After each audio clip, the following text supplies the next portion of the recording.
Welcome to Aligned to Impact, the podcast where conscious leadership meets bold entrepreneurship.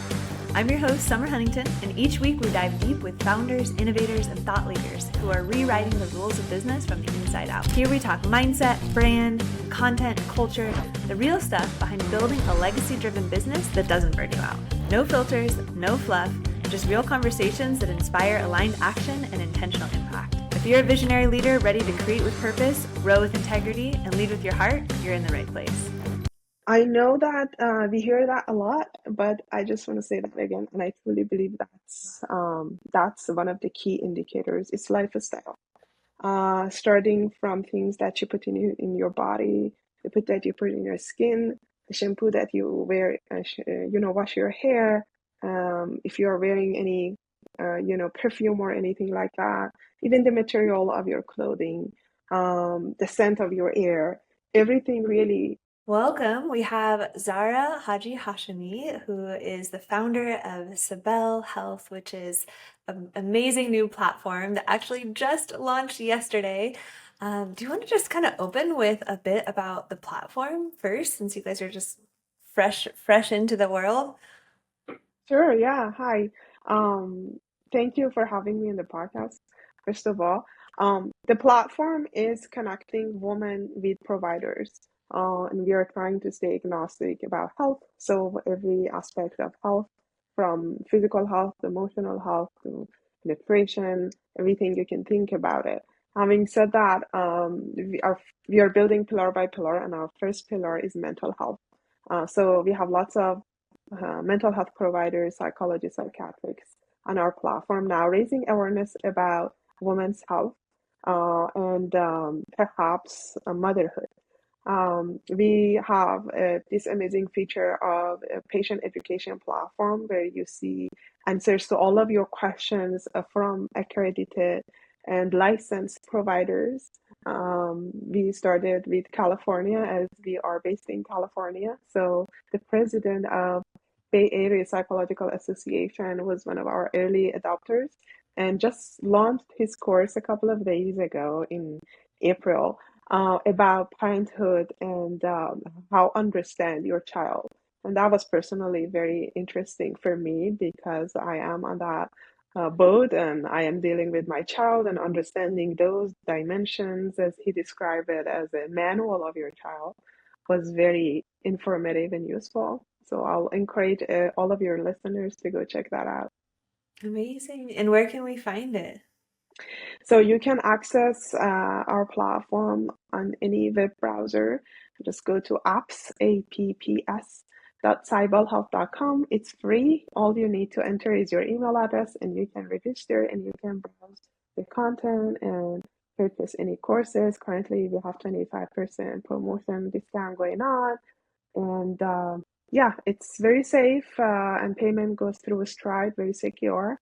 Well, you're definitely building something really innovative at the intersection between women's health, maternal health, and technology.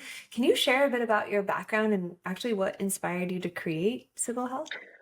Yeah, sure. So I come from a family of in the medical space. My brothers studied psychology, but I was always the math girl, so I studied engineering and computer science, AI, machine learning. But the part that connected the dots for me was my PhD dissertation, which was applying machine learning for healthcare. It was a big NIH grant that sponsored my PhD dissertation, and we were using technology, specifically machine learning and AI, to understand if there is going to be any health decline and how we can proactively address those in advance, which reduces burden on the healthcare system and saves a lot of energy and money for the whole healthcare ecosystem. Um, and after that, I joined Apple and I worked there as an AI engineer. And during that time, um, I welcomed my kids. I had my second one right around the pandemic, and I started to notice a lot of inefficiency in women's health space, specifically the one-size-fits-all approach of the healthcare system, the kind of symptom management approach of healthcare providers. Um, but also on the other side, understanding the burnout and inefficiency as a provider in the system. So just last year, the government health department released a report that in 8 years, we are going to reach the deficit of physicians of 140,000. That means all of those providers and staff are really burned out, and it's just going to be worse.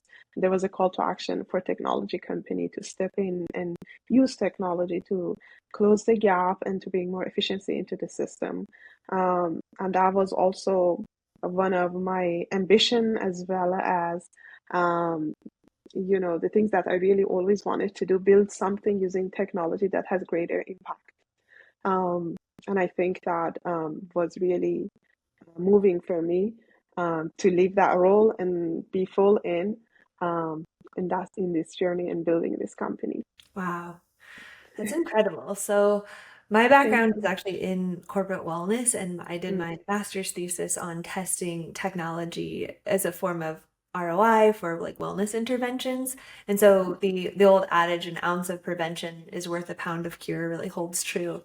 So this is just such an interesting intersection, where you're really pulling in the courses, the education, you're also pulling in the providers. It really is kind of like a one-stop shop for women's health. What are some of the things that make the app unique in its maybe in its user experience, or just how you imagine it being used amongst women? yeah, sure. So when I was researching about this whole spectrum or this whole space of women's health, I noticed I was able to pinpoint like some of the pain points in the system. One was that as a woman, there are so many misconceptions about women's health, which results a lack of awareness. So many times you're dealing with symptoms that could be an indication of greater risk health issues, but it's been always misunderstood as just being tired, just being a busy mom, just having kids, just coming out of a pregnancy. And for so many of my friends, I was able to see, and even myself, that those are really alarms that your body is trying to show you that something physical is going on that needs to be addressed as soon as possible. But unfortunately, what happens is that the time that we realize, especially in women's space, that something is missing, it's already too late.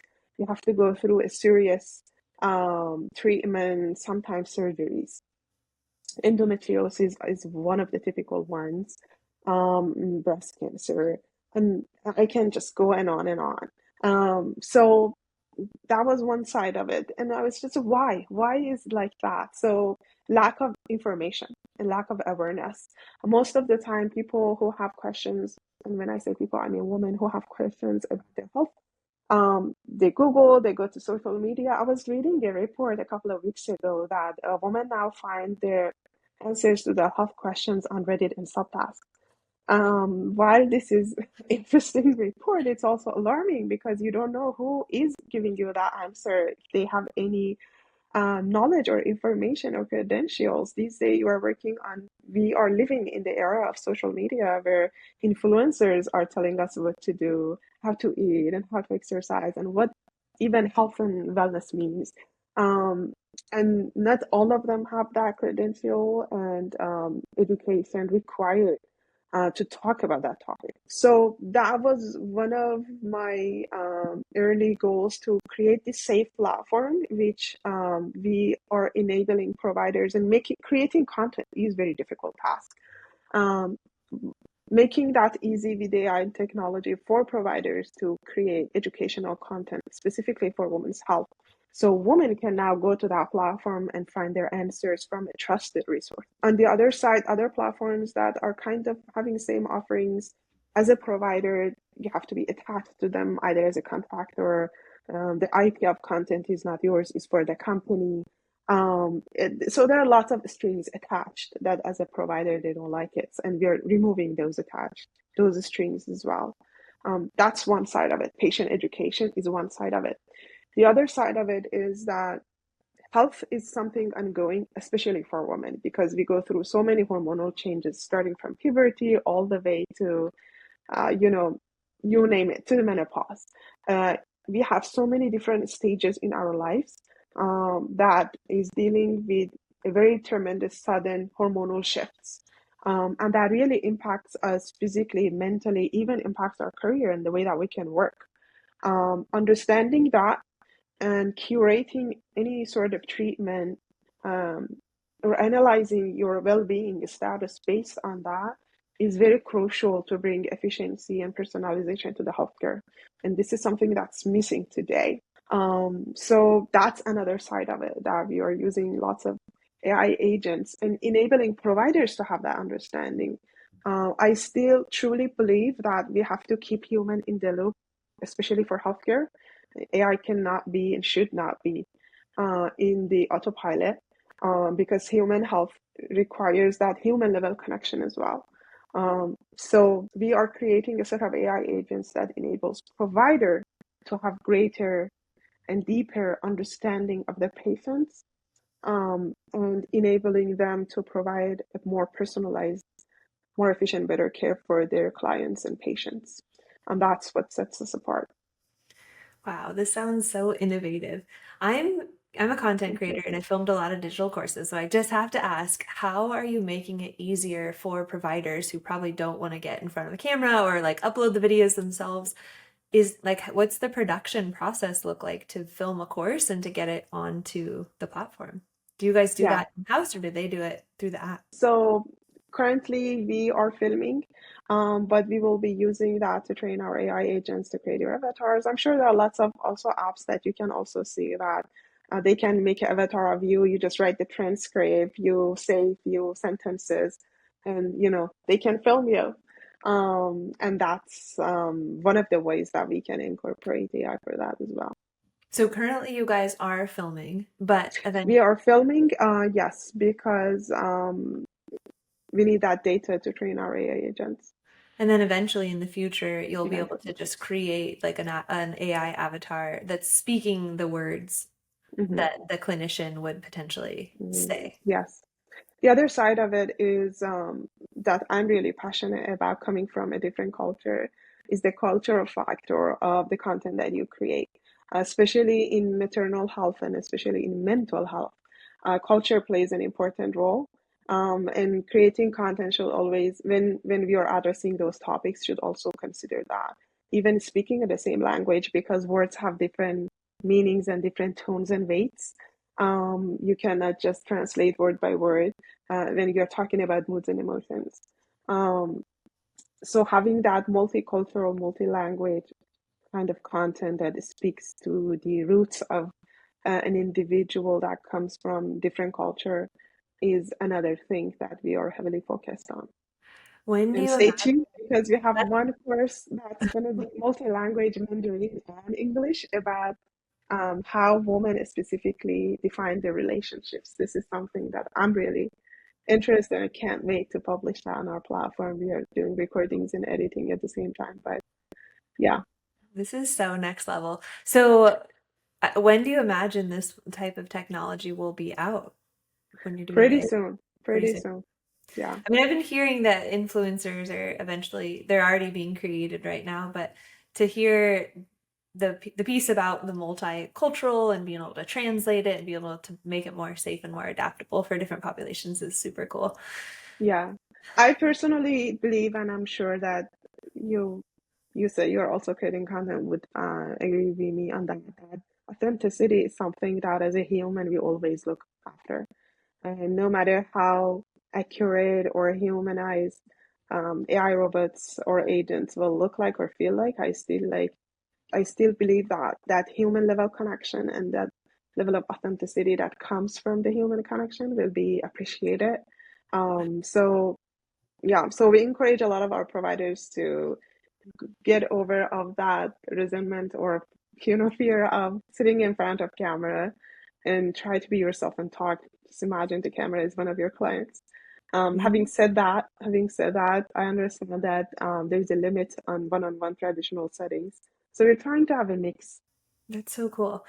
I just want to dive so far into the video production piece. I filmed probably about 30 courses at this point, so I spent a lot of Mm, time being the one behind the camera and trying to, I always say to my clients that want to create video, it's like, you're going to be Mm. this big. I'm holding my fingers up. It's like, you're 3 inches tall. So you need to be bigger, larger than life. You need to convey Right. that energy, that like you said, the compassion, the connection has to come through the camera. And so there's so much in like voice and inflection and your energy and your body language.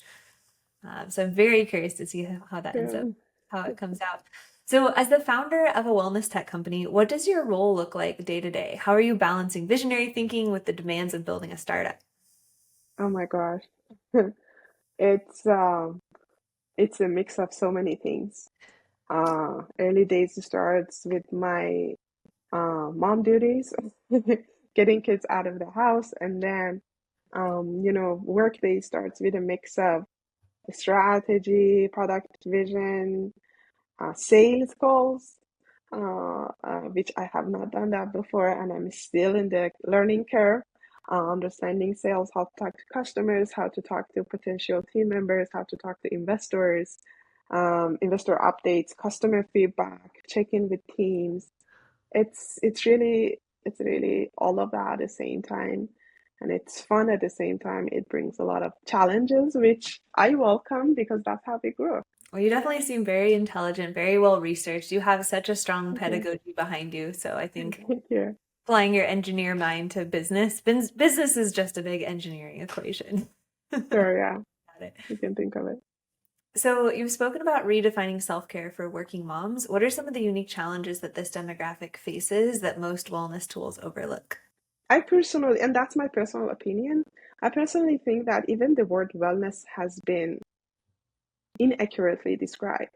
Um, I truly believe that wellness is something so personal that can be different for each individual. And as a woman, I think that unfortunately, with the society, especially Western countries and capitalism, the urge of selling, um, most of the aspect of a woman's life has been described with numbers and labels. And you have to be on a certain way, and you have to be at a certain size, and you have to be, you have to meet all of those numbers and labels to be good and to be considered healthy or have a good work-life balance or, all of that. Which I think because of the urge of the economy in the environment and all of that, most of the companies at some level also are following that. Whereas each individual, I believe, should listen to their body and trust their gut feeling, trust their intuition. When you feel that something is not right in your body and you go to your doctor and they do regular blood work and regular checkings and say, no, I think that's fine, still dig in. I heard another interview a month ago about one of the TV, celebrities who was hearing normal signs from their doctors, but she was dealing with a stage cancer that she digged in more and more and more, and then she was finally able to get their accurate test for that, and she was very blessed because she could caught that cancer in early stage. And that was another thing was when you see you have to do your homework, and most of the wellness companies just they have to go with the flow, and that's one of the unfortunate things that I see a lot in the women's health and wellness space, especially like with the parenthood, with the postpartum. Like each mom has a different postpartum experience with even each pregnancy. I experienced that, and I'm sure that lots of women who have multiple experiences can agree to that as well. No child is the same, no pregnancy is the same. Just to put a number that by this week you have to be good, by this week you have to be ready to go to work, by this week you have to do this and you have to do this. It's just not true. Um, and we are trying to move against it as much as we can Mm. at Cybele Health. So I see you advocating for women's health and prevention, and I'm curious because I've seen a much higher incidence of these things like endometriosis that you Mm-hmm. mentioned and other things that are diseases of the reproductive organs. I'm Mm-hmm. just curious if you have any insight on women's health, specifically from a reproductive organ standpoint, or integrating Mm-hmm. how Cybele Health Mm-hmm. will be Mm-hmm. helping to, prevent those sort of things from getting into worse stages. Right, right. I know that we hear that a lot, but I just want to say that again, and I truly believe that's one of the key indicators. It's lifestyle. Starting from things that you put in your body, the put that you put in your skin, the shampoo that you wear, wash your hair. If you are wearing any, perfume or anything like that, even the material of your clothing, the scent of your air, everything really. Unfortunately, these days we are exposed to so many chemicals, so many layers, and so many ways that it's really hard to keep a track on. But specifically for women, um, it's another level of impact because our hormones and our immune system are so interrelated, and the food that we eat and the level of chemical that we expose our body to just triggers more our immune system and our hormones. And God knows how it's going to end up in our body.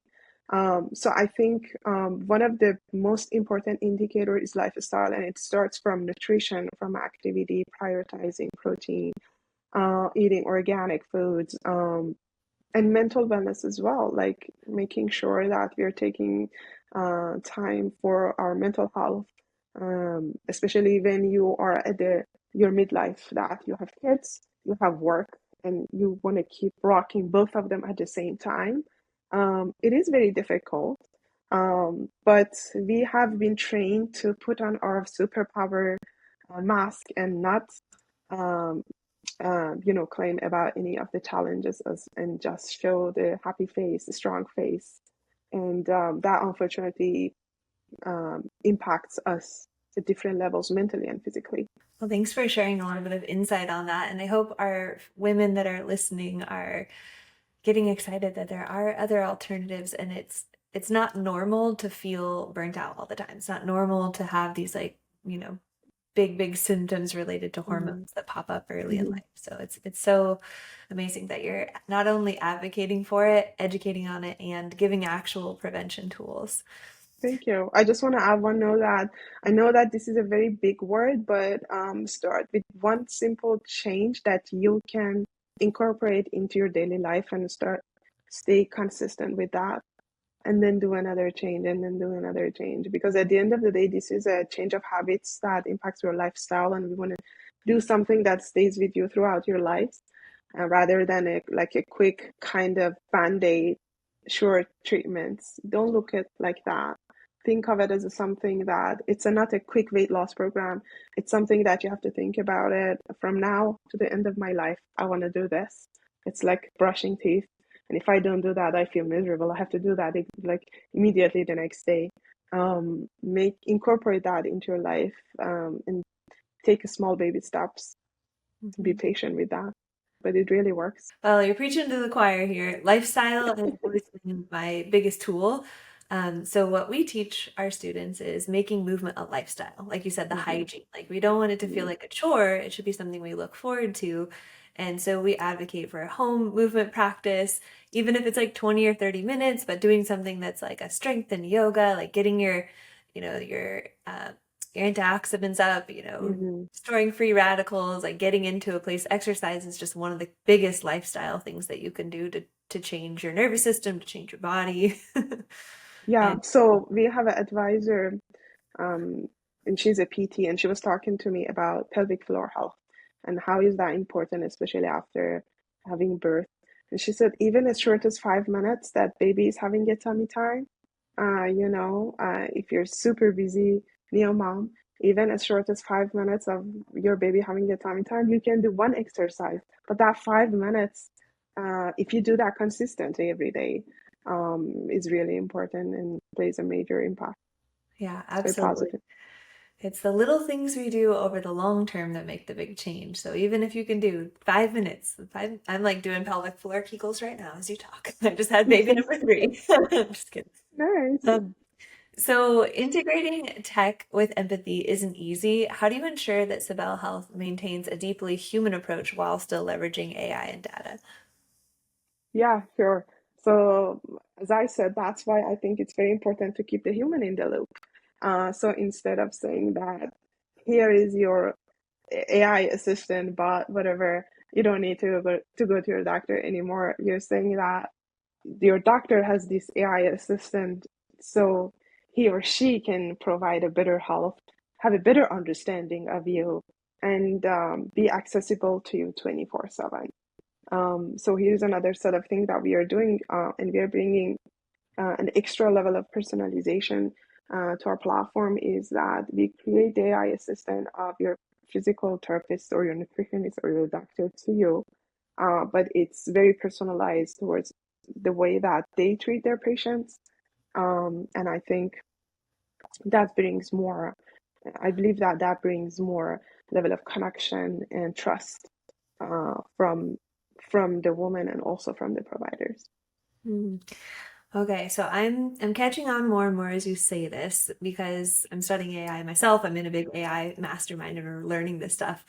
So essentially, does the language model of the AI sit in the room and like learn how the clinician speaks and learn all of their language and like all their methodology, and then the person using Spell Health app has that assistant that's basically trained in the language model? Yes, something like that. And you can think of it like any provider, they have these after hours nursing lines things, right? Which is again very generic. So training the AI and language models based on the way that a specific provider is doing his treatment, you can think of it as having that level of 24/7 coverage and the word that I'm looking for. Care, 24/7 care, Yes, access. support. Yeah. 24/7 support from your provider. Yeah. Um, so yeah, that's highly personalized toward your provider. So again, it's just for the idea of bringing more trust and reducing the general approach, feeling like it's another generic thing. This is amazing. I'm just blown away right now. I don't know if you guys Thank you. are also. I just saw on social media the other day one of my fellow, like, she's a coach client of my coach, and she was like, "You got to get your own AI assistant. That's where we're going right now. Is get yourself Mhm. an assistant that is acts like you, talks like you." And this literally just happened a couple days ago. So I think you're definitely at the cutting edge of technology because I have yet to see this, but I know it's coming. Mhm. How would you use that in your workflow? I haven't, well, I was gonna, she was offering to teach it to us for like $100 or something. And I'm like, I don't know about Mm, this. For me personally, I've always feared that because I'm like, okay, I make digital products. Like, why would somebody hire a movement coach if they could just have a virtual version of me? But mhm, I would say it's definitely a way to scale your like my methodology. So I could mhm, imagine um, taking this method that I've created, which is like yoga and mace. It's like ancient weaponry and yoga and mhm, flow mhm. state, and then creating a lot more systems that are adaptable. I feel like it could reach a lot more people because I wouldn't have to sit down and write every program. It would be able to help program based on the client. That's definitely one of the use cases. Um, and I want to mention 2 points. One is that you won't be available to address any questions of your clients 24/7, but your assistant will. So that's one side of it. That when you're not available to answer questions about any of those movements or program that you reviewed with your client, your assistant can do that for you. The other thing is that, again, that level of trust and human connection is there. So I want to encourage you to spend some time to build that connection with your client, but use your assistant to fill up the gaps in between. This is incredible. Oh my gosh, I cannot wait to check this out. And I'm so glad it just launched because I will be jumping on there. So, which core metrics or outcomes matter to you most right now? User retention, engagement, feedback, health improvements, or it could just be anything in your business, but what are your Sure, core sure. metrics that you're focused on? Well, coming from Apple, it's all about customer experience. I remember the first day that I was an Apple employee and we had those new employee orientation. Um, the whole talk, which was 2 or 3 hours, was only about how customer experience is important and how that's the core of the Apple value and everything around it. And to be honest, at the beginning, I felt like this is another cheesy, marketing events that they try to sell event to the employees. But then having worked there for 6 years, I realized that that is really the true differentiator of the company. And that was the lesson that I learned a lot. And I am trying to do my best to deploy that and build my company around it as well. So I talk a lot with customers. I am the CEO and the founder, but I have one-on-one calls to every single customer every week, and I'm that annoying person that keep talking and say, I like your persistence. But at the end of the day, it's not about closing another sale or having a happy customer. It's all about how we can build a product that addresses the needs in a unique way, and people feel safe and heard, and we can really solve a problem without any headache. So customer happiness and customer experience is at the top priority from both sides of the marketplace. Mm.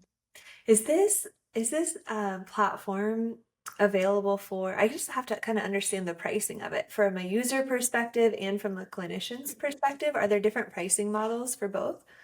Because I Yeah, imagine that's this a could really expand and scale my business. Anybody that's listening that's in the right. service provider, like this is a game changer. Yes. Um, so that's a marketplace for women's health. On one side of it, we have women's that we call them members. On the other side, we have providers. And our business model is transaction based. So there's no membership fee. Based on the courses that you sell, for example, we make money on the transaction fees, or like other AI agents that you will use in the future will make our money. So it's free to use. That's crazy. We wanted to make it accessible. Yeah. And we have lots of great free content as well. Not everything is paid course. And that's also another thing that we call on our calls with our providers, that create your brand, build your trust by offering free content, Mhm. and then create your paid course. And that always works. Yeah. That's amazing. I love this so much. It's like you took my brainchild from like the past 10 years and made a huge solution, and it's geared towards women's health. I love it. Thank you.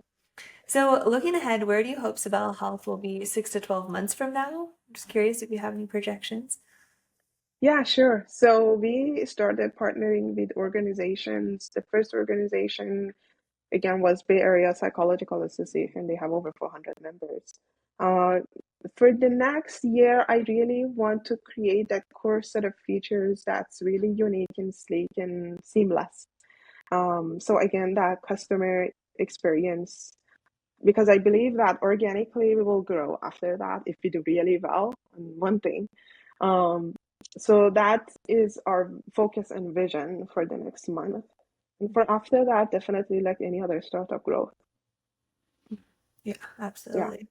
Are you guys seeking investors or anything like that? Or are you feeling? Yes. So I just opened an angel round and I'm halfway through that. I have been fortunate to have great investors from my previous colleagues at Apple. That was who were my boss and my mentors, and also from the community of psychologists. I also received checks, and it's ongoing process. I would say that unfortunately for women-led companies and women startups, it's a very more there are more challenges to raise fundings. And as we know that only 3% of the funding goes to the women-led companies and startups. Um, and definitely it takes us more time, but um, I think that most of the women have learned to go through the challenges and find their ways, so it won't stop us. You seem very determined, and I have seen that statistic that you mentioned. I don't know that Mhm. everyone's aware of it that's listening, but it is. I think It it's is. like nine. What is the statistic It's for women? 3%. Yeah, it's something around 3%, maybe it's a little less. That of the investment that goes to women-found companies and startups, unfortunately, yeah. Yeah, it's pretty wild. Um, if you could shift the cultural narrative around motherhood and self-care, what would you want most professional mothers to believe about their right to well-being? That's a really great question, and I had that conversation yesterday also on another podcast. Um, because we also have a podcast at Cybele Health, and I was the host yesterday. So Jess Mace, who is one of the advocates of working parents, and I came across her platform on LinkedIn, had this idea that balance is very overlooked and inaccurate word. And I was also thinking about that and talking about that a lot lately. Um, and I looked it up. What does balance means? And like in the dictionary, you see balance means like different things have equal importance or be equally distributed. Whereas in a life of a person, a parent, a working mom, or a woman, these countries, this society, there is no way that you can have a balance, like equal distribution. It's just not true. Um, I think that the reality of our life is that our life is a kind of a seesaw. You have ups and downs, you have successes and failures, you have joys and sorrows, you have all different emotions, sometimes at the same day. So the idea of my life have to have a balance is just not true. And when you have this idea of a life that has to have a balance, and when you set that as something that's not accurate, then everything that you build around it or plan around it is also not accurate. So instead of thinking about that, because as a working parent, some days I have to prioritize my work because I have deadlines and I have to spend less time with my child. Some days I have a sick child at home, and it doesn't matter how work is important or how the deadline or what the meeting, I have to cancel it. I have to get a sick day. I have to do something else. So you see what I'm getting to? It's I think that's the main important shift of the mindset and perspective that we should talking about it more. That redefining how we are addressing that. I think balance, work-life balance, and balancing everything. I think it's just bringing more confusion than any help. Yeah, changing our expectations, changing norms, social norms, changing the story. Exactly. Very Yeah. It So requires a lot of marketing. right. So where can we find you on social media, your website, and the app? Sure, yeah. Um, I am personally very active on LinkedIn, but thankfully not on social media, which I should. So our LinkedIn accounts are very active. You can find me, Zara Hajihashemi, on LinkedIn. Our LinkedIn page, Cybele Health, also is there. Cybelehealth.com is our website, and apps dot Cybele, Cybele health.com is our platform, which is accessible through all the browsers. It's mobile friendly. We are working to create the mobile version of it too. Yeah, that's how you can find it. Everything is free. You just only need to enter your email address, and that's all. And then you can start learning from providers. Most of them are really booked months in advance if you want to have an appointment with them. But now this is a new way of understanding their knowledge and learning from their mind. Amazing. Thank you so much for sharing this innovative technology and spearheading this in the women's wellness field. I'm so excited for you. Thank you for having me. I really enjoyed our conversation. Thank you so much for tuning in to this episode of Aligned Impact. I'm truly grateful to have you here in this growing community of leaders, innovators, and conscious change makers. Check the show notes for all the links and resources we mentioned today, and you can explore more of my work and programs over at FlowShala.com or connect with me on social media at Summer Huntington and YouTube as well for behind the scenes, movement inspiration, and business tips. Stay tuned for more episodes of Aligned Impact that inspire you to lead with intention, get empowered, and create aligned impact in your life and your community.